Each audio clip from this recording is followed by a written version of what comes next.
નમસ્કાર, હું નરેન ભૈયા. આજે વાત કરીશું નવસારી જિલ્લાના વાંસદા તાલુકાની. વાંસદા તાલુકામાં ગેરકાયદેસર પ્રવૃત્તિઓનો વધતો કહેર. હવે લોકલાડીલા સાંસદ અને ઉચ્ચ અધિકારીઓની કાર્યવાહી પર આશા. નવસારી જિલ્લાના વાંસદા તાલુકામાં આદિવાસી વિસ્તારોમાં ગેરકાયદેસર પ્રવૃત્તિઓએ ગંભીર સ્વરૂપ ધારણ કરી લીધું છે. તાલુકાના અનેક ગામોમાં 2 નંબરના દારૂનું ખુલ્લેઆમ વેચાણ થઈ રહ્યું છે નું જાણવા મળી રહ્યું છે અને તેની સાથે સાથે ગાંજા અને સટ્ટા મટકાનો કારોબાર પણ બેફામ રીતે ચાલુ રહ્યાનું જાણવા મળી રહ્યું છે, જેના કારણે યુવાનોમાં નશાની લત અને જુગારની વૃત્તિ વધી રહી છે. સ્થાનિક લોકોના જણાવ્યા મુજબ આ ગેરકાયદેસર ધંધાઓને કારણે આદિવાસી સમાજ પર ખરાબ અસર જોવા મળી રહી છે. ગરીબ પરિવારોમાં આવકનો મોટો ભાગ નશા અને જુગારમાં વેડફાઈ રહ્યો છે, જેના કારણે આર્થિક તંગી, ઘરેલું કંકાસ અને સામાજિક અસંતુલન વધી રહ્યું છે. આ મુદ્દે લોકોનો આક્ષેપ છે કે કેટલીક જગ્યાએ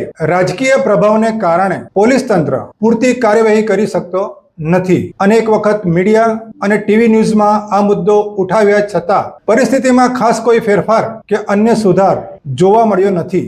હવે આવનારી ચૂંટણીને ધ્યાનમાં રાખીને સમાજના લોકોમાં આશા જાગી છે કે લોકસભાના આ વિસ્તારના સાંસદ આ મુદ્દે આગળ આવીને ગેરકાયદેસર પ્રવૃત્તિઓ બંધ કરવામાં મહત્વપૂર્ણ ભૂમિકા ભજવશે એવું સ્થાનિક લોકોનું માનવું છે. સાંસદ દ્વારા તંત્ર પર દબાણ આવશે તો અસરકારક કરાવી શક્ય બનશે. એ સિવાય જિલ્લા પોલીસના ઉચ્ચ અધિકારીઓ જેમ કે ડીએસપી અને આઈજી દ્વારા સીધી દેખરેખ અને કડક કાર્યવાહી કરવામાં આવે તો આ ગેરકાયદેસર ધંધાઓને રોકી શકાય એમ છે. લોકો માંગ કરી રહ્યા છે કે આવા અધિકારીઓ દ્વારા ખાસ ડ્રાઈવ ચલાવીને દારૂ, ગાંજા અને સટ્ટા મટકા ઉપર તાત્કાલિક દરોડા પાડવામાં આવે.